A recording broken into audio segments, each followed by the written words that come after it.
Hi friends, welcome back to my channel creative रीति।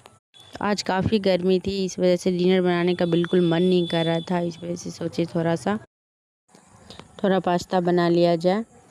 तो ये इधर हम पास्ता बॉईल करके रखे हुए थे और इधर प्याज, शिमला मिर्च, सोया बड़ी को अच्छी तरह से भून लेंगे। नमक, हल्दी, मिर्च पाउडर, पास्ता मसाला के साथ में। तो फटाफट से पास्ता ये हमारा बन के रेडी हो चुका है।